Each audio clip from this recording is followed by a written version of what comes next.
mais tu peux pas rester comme ça, il faut que tu rentres. Donc, et ça, c'était aux alentours du 10 janvier 2012 où j'ai pu voir le médecin de famille qui m'a dit là, je vous arrête de nouveau parce que vous allez pas bien, parce que vous avez des troubles. Alors, il y a un terme, je sais plus comment il avait qualifié ça, mais un état de grande fatigue. Voilà, un état de grande fatigue. Je me suis reposé une semaine, j'ai repris le travail et puis de nouveau, encore un état de fatigue.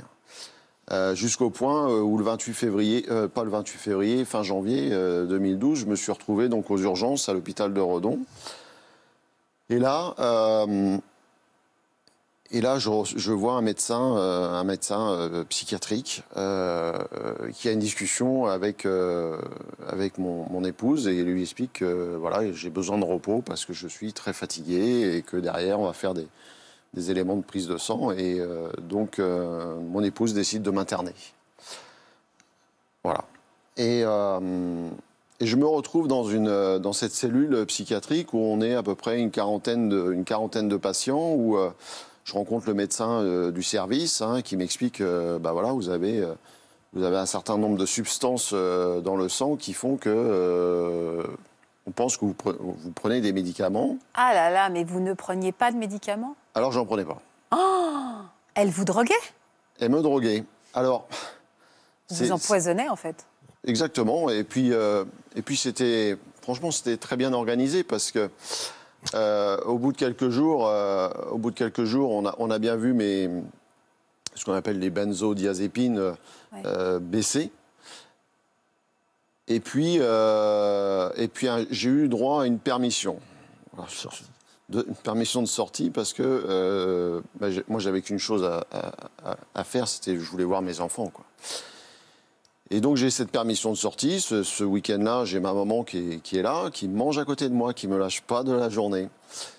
Et puis, 3 jours après, j'étais retourné donc, dans ce service. Et là, le taux de benzodiazépine a été multiplié par 2.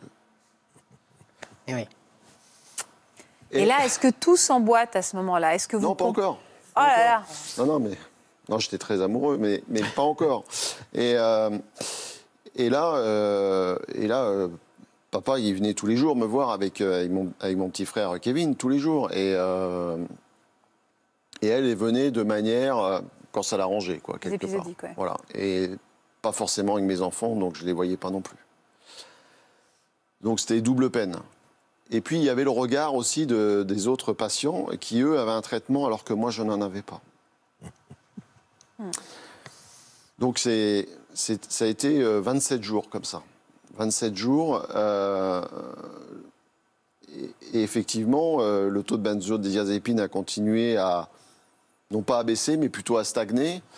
Et c'est vrai qu'elle était aussi de nouveau bienveillante, comme elle avait pu l'être à ma première convalescence, bienveillante avec moi. Donc, elle m'apportait de l'eau, et elle allait me chercher le thé à la machine à café. Je comprends. Et voilà, donc... Bah oui, parce qu'à chaque fois, elle rajoutait. Voilà. Oui. Ah non, c'est machiavélique, quand même. Oui, c'est digne d'un film, ce truc.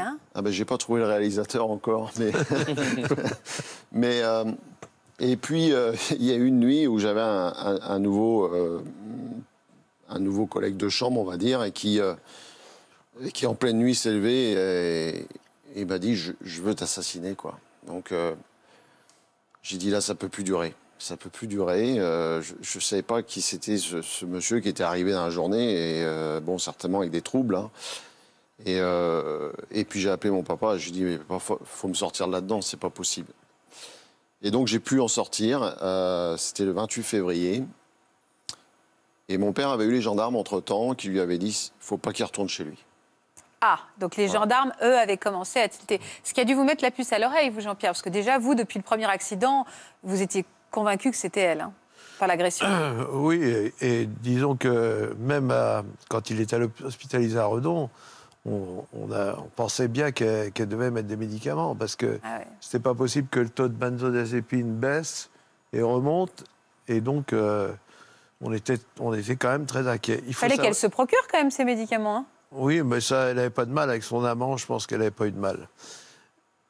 Et je pense que mon fils est arrivé quand même quand il a été hospitalisé à Redon, à la limite. Il faut savoir qu'il allait aux toilettes en marchant à quatre pattes, que pour monter l'escalier, c'était dramatique. Et je pense que s'il n'avait pas été hospitalisé, il ne serait pas là aujourd'hui, quoi. Ouais. Pardon, mais c'est quoi cette histoire d'amant, alors du coup ? Disons que sur la première partie de ma convalescence, j'avais une femme qui était bienveillante, qui m'apportait mon repas, qui me faisait mon café, qui me faisait mon thé. Voilà, si j'avais besoin de quelque chose, elle me l'achetait et me le donnait. À boire surtout, ouais. Voilà, surtout des livres. Mais elle était souvent absente. Voilà. Elle partait l'après-midi, 2 heures, 3 heures, 4 heures, et puis... Elle travaillait ? Non, elle ne travaillait pas à cette époque-là. Elle ne travaillait pas. Et puis à un moment donné, je me suis aussi posé quelques questions, mais sans avoir un objectif précis, quoi. Et puis un jour, je descends, puisque je dormais à l'étage, et puis je vois, en plein après-midi, tous les volets fermés, et puis je commence à ouvrir quelques tiroirs de son bureau. Et là, je découvre des factures qui traînent, des factures pas payées, des relances. Et s'en est suivi une discussion par rapport à ça. Et je lui dis, mais explique-moi ce qu'il y a. Et puis, toujours dans ce discours enrobant qui fait qu'à un moment donné, OK, je te fais confiance. Voilà. Je vais résoudre le problème. Vous étiez sous emprise un peu quand même, non ? Il y a un peu de ça, hein ? Oui, c'est très... Enfin, vous êtes pris dans un système, hein, on le voit. D'abord, c'est la séduction. Donc, vous êtes fou amoureux, elle vous séduit. Après, elle tisse un peu sa toile, hein, elle vous met un petit peu sous emprise. Et puis après, on passe vraiment à l'agression. Donc, vous, dans cette emprise-là, dans ce système-là, vous n'avez pas envie de penser l'impensable, parce que c'est quand même impensable. Oui, c'est insupportable. Donc, on préfère se cacher, se voiler la face aussi, tellement c'est insupportable. Mais à quel moment vous allez vraiment finir par ouvrir les yeux, Lionel ? J'y arrive. J'y arrive. Et c'est mon avocat. Et je lui raconte mon histoire et je le voyais se décomposer au fur et à mesure que je racontais l'histoire. Papa était avec moi. Et la première chose qu'il m'a dit, est-ce que votre femme est arrêtée ? Et là, je me suis dit, waouh. Donc là, j'ai pris un coup sur la tête. Et puis en parallèle de ça, j'ai découvert que mon papa, c'était un détective aussi. Pourquoi ? Vous avez fait quoi, Jean-Pierre ? Vous avez mené votre enquête, hein ? Tout à fait, oui. Dès le premier jour, je pense que j'ai mené mon enquête. Parce que ma fille Vanessa, qui me dit, tu sais, sur Facebook, on voit Muriel dans les boîtes de nuit. Je dis, ah bon, mais comment va-t-on sur Facebook ? Je ne connaissais rien du tout là-dedans. Je suis devenu un vrai spécialiste. Et donc,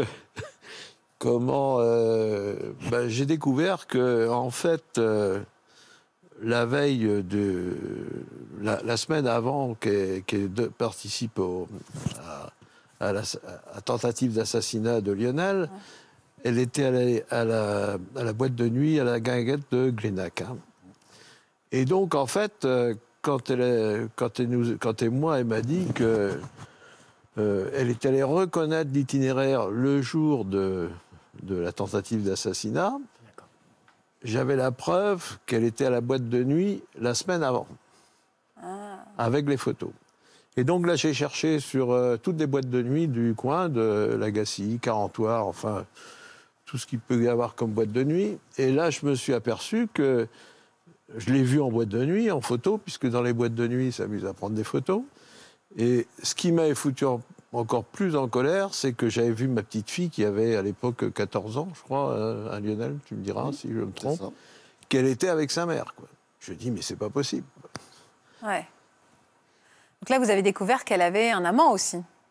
Alors, j'ai découvert qu'elle avait un amant parce que sur Facebook, on voit tout. Hein, l'amant nous disait même qu'il était fiancé, qu'il était marié. J'ai encore les photos. Ouais, la descente aux enfers, quoi. Voilà. Donc, j'ai découvert tout ça. Donc, c'est vous qui l'avez dit à votre fils que vous aviez découvert tout ça ? Je ne sais plus à l'époque si je lui avais dit tout de suite.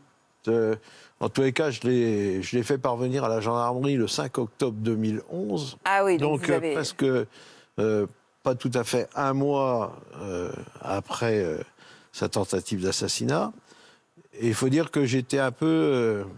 j'avais dit aux gendarmes, n'importe comment, dites-vous bien que je trouverai le coupable. Si vous ne le trouvez pas, moi je vais le trouver. J'étais fermement décidé à trouver le coupable. Mais je ne pensais pas qu'il y avait un amant, qu'il y avait un tueur à gages dans cette affaire. Parce que le monsieur qui vous a... Enfin, le monsieur, oui, la personne qui vous a donné ces 7 coups de couteau, c'était un tueur à gages? Ah, pas du tout. Et il avait été... C'était le petit ami d'Alizée, ma belle-fille. Il avait quel âge, ce garçon? Oh, il devait avoir 19 ans, je crois, à l'époque des faits. Donc elle l'a fait quoi? Elle lui a demandé à un jeune homme de 19 ans de donner des coups de couteau à son mari? Oui, avec une promesse d'argent à hauteur de 50 000 €. Incroyable! Et c'est D'aller vrai mêler un jeune homme là-dedans, c'est épouvantable. Oui, parce que... Enfin, et dans quel but, en fait? Quel était le but de votre ex-épouse? Bah, c'est comme Alexander, c'est l'argent. Vous aviez une bonne assurance vie? Oui. C'est souvent comme ça, d'ailleurs, dans les histoires. C'est l'argent. Elle voulait toucher combien, à peu près 100 à 200 000 € comme pour...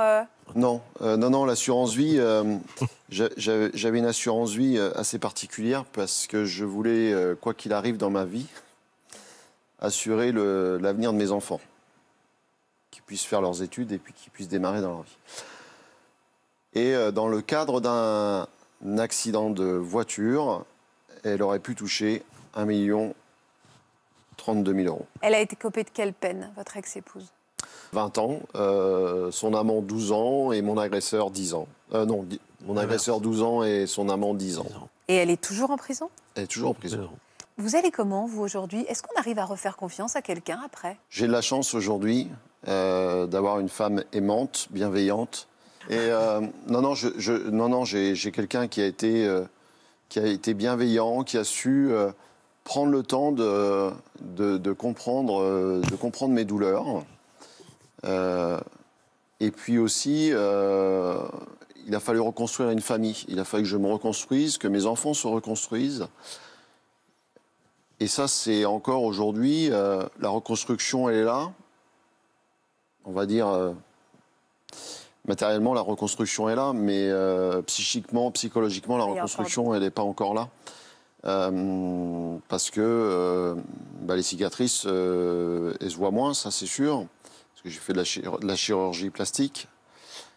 Mais je les vois tous les jours. Je les vois tous les jours.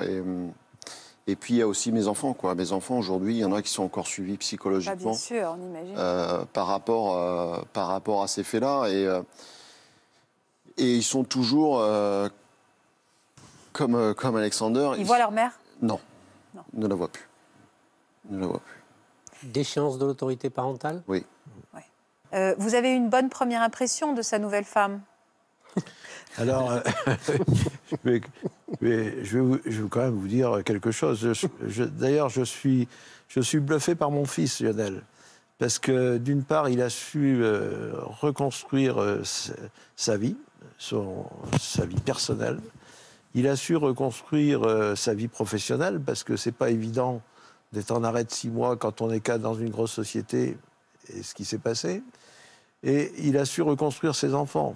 Il a su leur donner la bonne voie, aussi bien professionnelle que sur la partie enseignement. Et je pense que la famille s'est reconstruite parce qu'il s'est remarié avec Nathalie.